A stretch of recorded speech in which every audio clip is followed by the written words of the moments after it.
Wagandi Belukwarano, Ibasukatarano, Ugwumba Panigarano, Wagandi Belukwarano, Ibasukatarano, Ugwumba Paniela. Cha, Igbo kwenu, rienu, nwano, zwano. Unavuku Ugwumba. Nane kwada.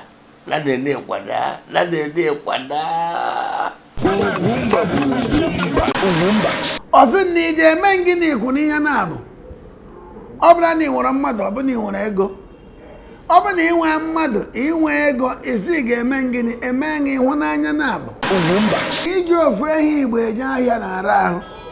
Mana ị nwere ike iji ehi Awụsa 12 ọje ahịa. Ha na-eso nke a gosiri na ndị Igbo abụghị ndị a na-achịma atụ ụkwa. Ugwumba. Onye ọbụla jere ịrụ ụlọ chọrọ ibido ịrụ ụlọ, bido ụlọ elu, anyị eme na ebere ọgbọnwụ ụlọ ala. Nke ọzọ bụ na onye ọbụla na-agbanye na ụmụ ya na-anị ụgwọ ọnwa, anịghị ego o ji eje nke a na-akọrọ gị bụ Ugwumba, emere na ebere maka ọnya jee lụọ nwaanyị. Ọ bụrụ na eme ịnụga na nga fada na-azọ na-akwụrụ nwa ụgwọ ọnwa.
KANU House.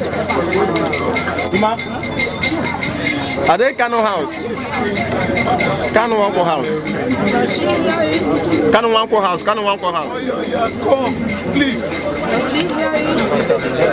Now there they confess now. Now there they confess. For food. For food. Yeah. Yeah. Ask them to Please do something.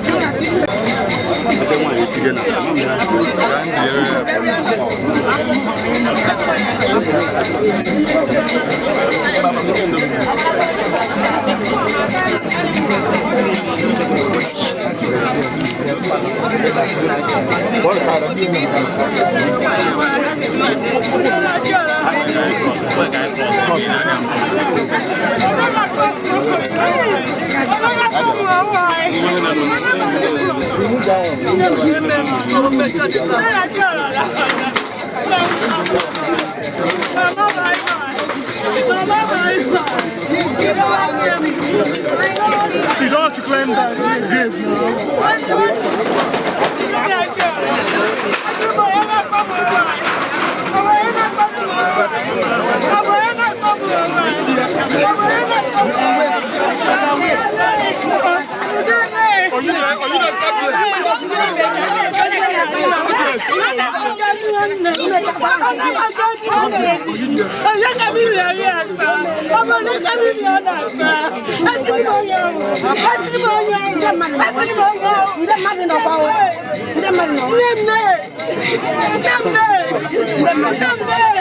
Because can you imagine the marriage, please?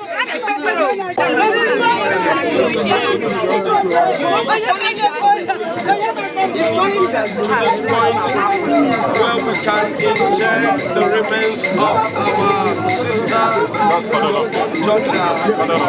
Lord, we consecrate this grave, setting it apart from every common use to the use of the depositing of the remains of your daughter.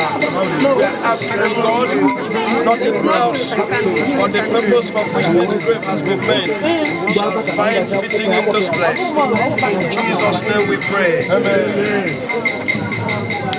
Lower. Please call them to lower. Please to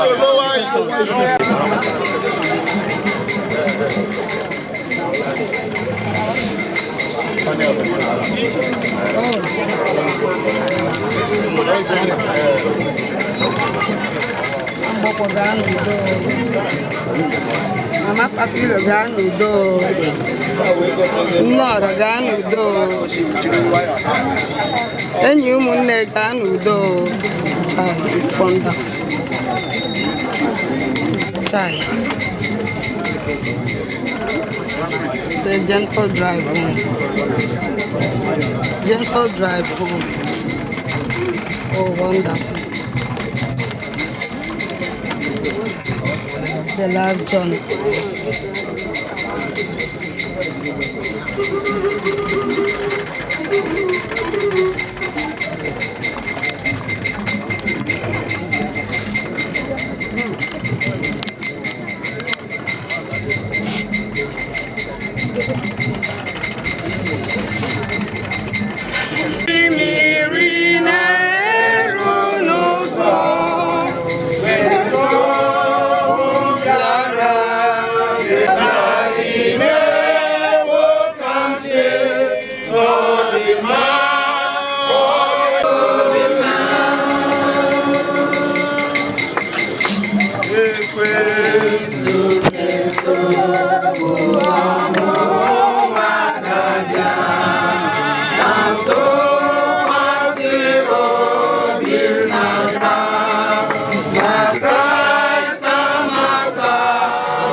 Jesus said, I am the resurrection and the life. Those who believe in me, even though they die, will live. And everyone who lives and please God Almighty to take unto himself our sister who is here departed. We therefore commit her body to the ground. Earth to earth, ashes to ashes, and dust to dust. In sure and certain hope that Christ Jesus, who had defeated the power and pangs of death, will lift the soul of our sister departed when the trumpet shall sound, and there shall be no return, and no power shall hold her back. Peace shall reign in this place. In the name of Jesus Christ our Lord. Amen. So, every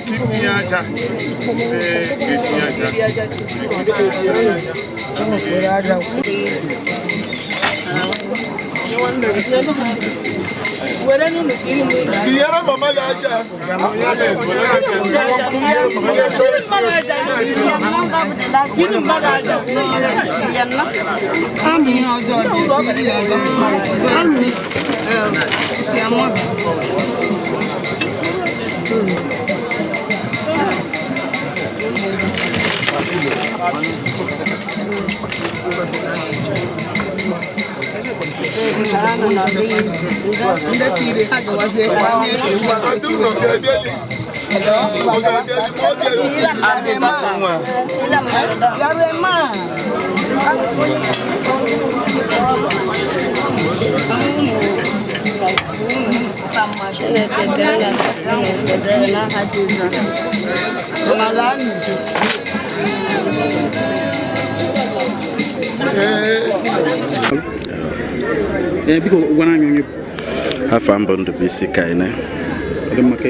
Okay. The name of my company, Bapam's Funeral Limited, which I represent. KANU's family contacted us. Okay. Family KANU NWANKWO. Bife contact lanye kainyaka fona akwamozu mamia gankoma. I have bife line here all the way from Onitsha in Anambra State.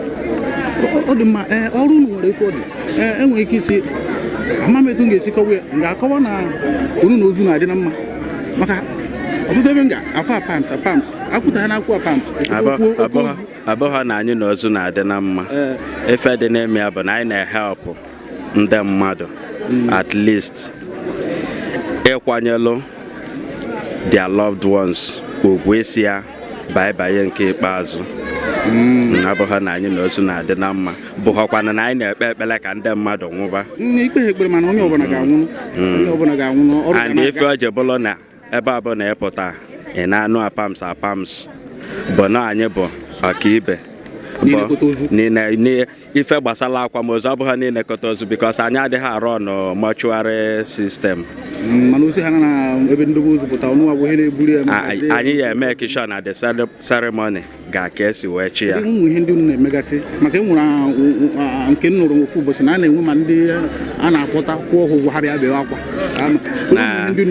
Ife men ife anyị na-akpọ nke afọ bụ monas mana apụtala afọ that na ọ na-emebi ife. Anyị akwụsị na nke afọ anyị adịghịzi eme ya. Ozu ọkana emetụkwa gị n'ahụ na mmadụ nwụọ na onye agụ onye nwụrụ anwụ nwere ego si emetụ na ka gị na ozu agba na nnọkọ bụ na ife ha anya ọdị. Ife dị n'ife gbasara ozu bụ na igwe niile ya na n'ụzọ na ịmazi mbọsị ọ ma bụ onye ọbụta ọnụ ya. So ọnwụ abụghị ife ọfụ to you and me. Ijelenu ijelane. Everybody must go down that 6 feet. So I fed the name here. Mana asi ukwu etu a dịka ihe iji mere aka ọrụ abụghị ọkọ na-akwụta ụgwọ ozu na-akwụta ụgwọ ka m nkwo etu a. Abụghị ozu na-akwụta ụgwọ. Ozu adịghị apụta kwụọ anyị ụgwọ. Ife anyị na-emedebe bụ inyelụ ndị onye ọbụla mmadụ nwụnarị aka for that na ọ kwanyere onye afọ nwụnarịrị egwu ikpeazụ dịka ka nsi wee kwubu. Ọ dị mma. Nke ikpeazụ anyị ga-eju ohere ekene ndị mmadụ ndị na-ene n'anya tata maka enwe ndị na-echefu na anwụ enwe ndị na-echefu na anwụ igwe niile jekọ n'ụzọ site na omume ha na-eme na enwe ihe ọbụ mmadụ na ọ dịka gasị na onye ahụ echefu na n'ofu ụbọchị na ọ ga biko kedu ndụmọdụ ma ọ bụ okwu ikpeazụ nwere nye ndị na-ene anya? Okwu ikpeazụ m nwere ike ịgwa ndị mmadụ bụ ife ọbụla ị na-eme n'ụwa ga-ekwụba aka ya ọtọ, because we believe that heaven is real. Na ife ọma ime n'ụwa bụ ife ya akpọje ya n'igwe, njọ ama mkpọje ya n'igwe. So imele enu imele ani onye ọbụla ya anwụlịla, and onye ọbụla nwụọ, the next thing is judgment after death. So ife ọbụla ị na-eme kwụba aka ya ọtọ, wele egwu Chukwu na-eme ya. Agwụgwọ ndụmọdụ ikpeazụ nwere ike nyere Fambo Ndubisi Kaine, the funeral director of APAMS Limited, Anambra State. Commander of Police, in charge of Abia State, is also in the house.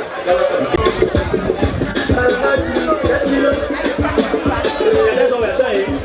Have the big one, KC is also part of this crowd.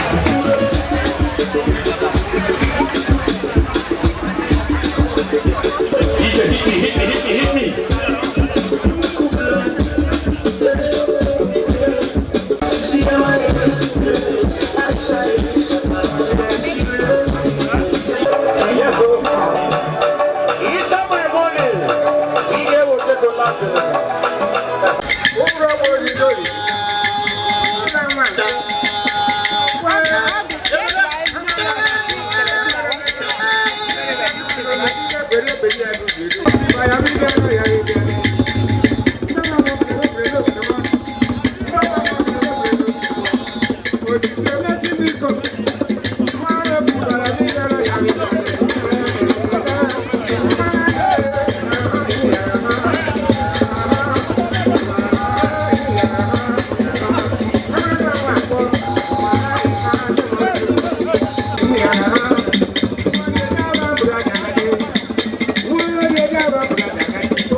Let me officially announce the presence of Honorable Good Faith Chibuzo.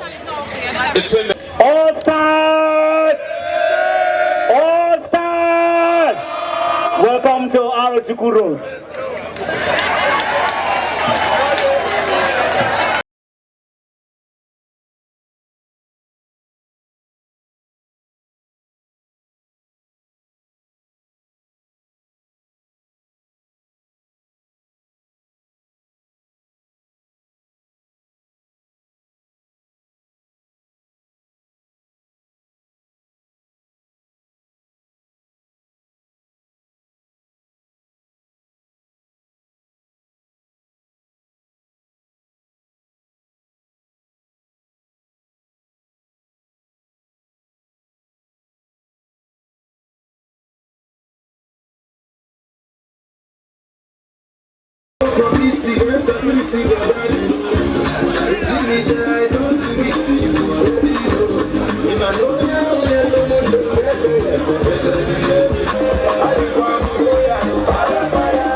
All the DJs actually doing fine this afternoon, don't forget.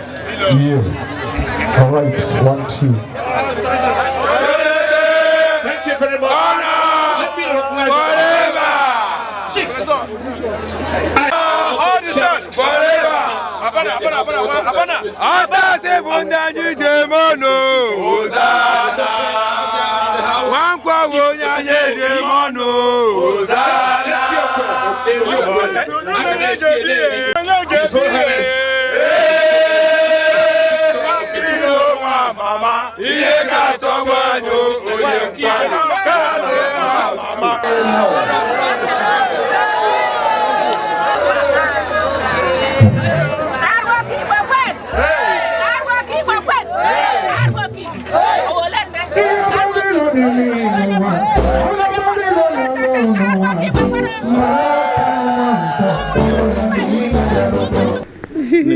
Ndewo. Aha m bụ Ebere Ojabo Atulegwu. Aha m onye Ozitem na Abia State. Anyị foke na agbagharị nke na gị na Kanu bụ nwanne ka ọ bụ maka gị na eyikwuru mba anyị na-arụ ọrụ na event center nọ n'Owerri. Mụwa event manager ya na Carlos Sports Center n'Owerri, Imo State. Ọ dị mama na gị na-ekwu ebe ata ha ọkwa onyinye ozu mama Kanu. Mama akụkọ mama ka esi kwuo ma n'ụlọ ụka ya ma na mama wee ezigbo mmadụ. Mama tara afọ efu na ụmụ ya mere ọfụma. Mama mere ihe buru ibu from ihe anyị nụrụ maka ya. Even ndị nne ụfọdụ gwakwara anyị akụkọ mama. So ihe na-ahụ ebe a today, ihe niile ndị mmadụ niile fụrụ ebe a taa bịa inye Kanu na ụmụnne ya ịkwanyere ha ugwu, kwanyekwara mama ugwu ka a na-enye ya ụbọchị taa. Mana ke ka ya mmemme si aga na-agụkọ ọfụma. Ọ dịghị izi nya ama m ka m si akọwa ya, mana ka ị na-afụ a na-ekwu na-aga nke anyị bụ ime sure na ndị niile bịara n'oriri nri nọrọ ọfụma, onye niile obi aṅụrị, ndị anyị kpọrọ oku bịara, ndị ya eme entertain ndị mmadụ, everybody is here to make sure na ihe gara ọfụma. Ewezụga ọrụ ị na-arụrụ Kanu, kedu maka ọ bụ ndị na-arụrụ ọrụ nọ n'ụdị ọnọdụ anyị nọ na-agbagharị na-eme nke a na-eme nke kedu ihe jikọtara gị na Kanu n'ụzọ pụrụ iche na ụdị etu isi foto ụdị mmadụ Kanu bụ mere iji bịawa ebe a? N'eziokwu ama m ka m esi kọwaa ya, onye a nwere obi mmadụ. Ọhụụ like you said, ọhụụ maka ọrụ obi nwere ịhụnanya n'ebe mmadụ, obi ya sara mbara ma ọ ndị gụrụ egwu, you know. Onye mee anyị ncha niile ji bịa sị na ya afụ isi emume a ihe a na-eme ebe taa. Chukwu emeela otu a o si na-enye anyị, ọ na-egosi anyị ịfụnanya n'ọrụ anyị na-arụ with him. Ọ ya ka anyị ji gbadata ebe a dị ka ije onwe ya si na ije Australia. Anyị wee fụ na anyị bịara ebe a taa mee ka sure na ihe gara ọfụma. Ọrụ dị ebe a, relationship and ihe abụọ na-abịa together mee fụ na ihe gara ọfụma. When you have a good relationship with the people you are working with. Carl is a man, a special kind of person, I must tell you. And that ya mee ije fụ ndị a na-anụ afa ha ụfọdụ ndị abịa nwụọ maka one thing or the other, but they made their presence known in another way. So ọwụ ihe obi aṅụrị na mụnwa so bịa ka ime fụ na ihe ndị niile ekwesị ime emere ọfụma. N'eze ndị niile bịara ebe a taa, ekene m na-ekene unu, Chukwu ya edu unu na-achị, onweghịkwa ịma mkpọ anybody n'ije unu bịara. Oku unu si mekwa ka ya esi mere unu, ka unu kpọkwa oku ndị mmadụ azụ unu. Mụ unu nwa Ugwumba, daalụnụ. Thank you. Mama KANU NWANKWO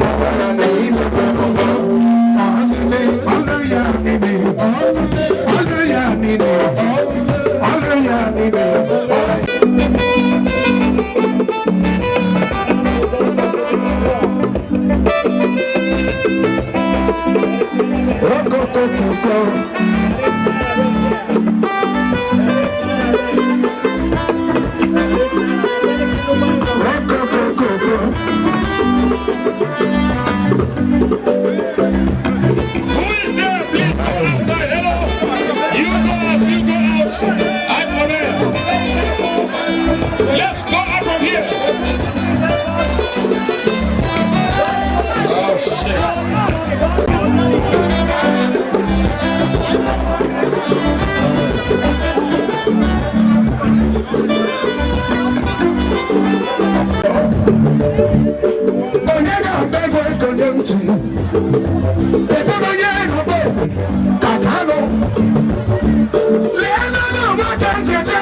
this way.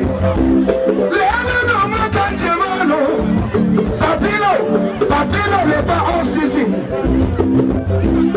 Papilo lepa all season.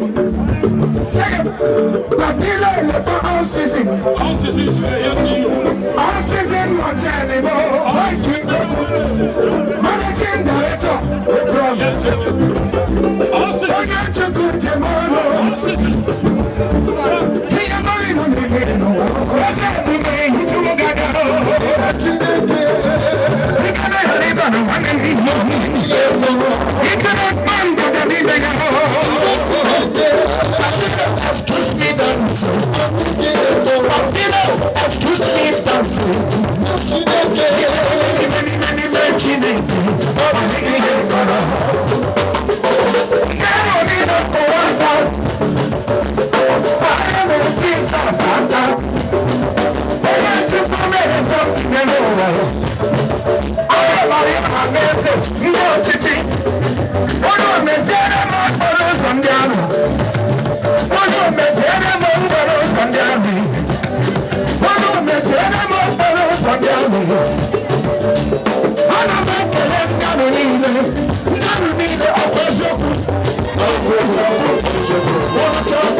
Excuse me, dancing.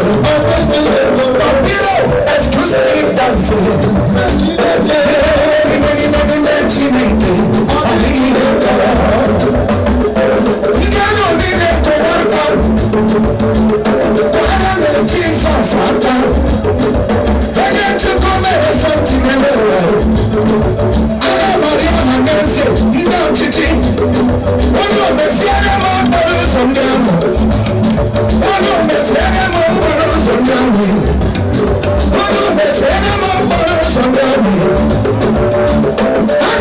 I'm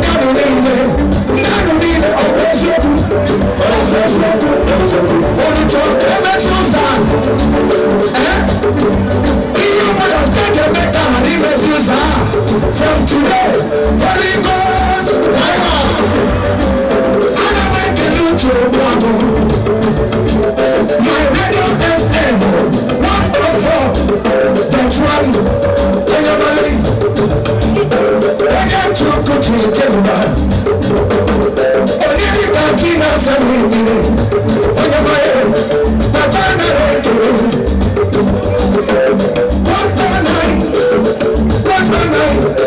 FM SGBO FM Oya Chuku Chitemba Agaba Tunga Chukwatu Agaba Sirano Osa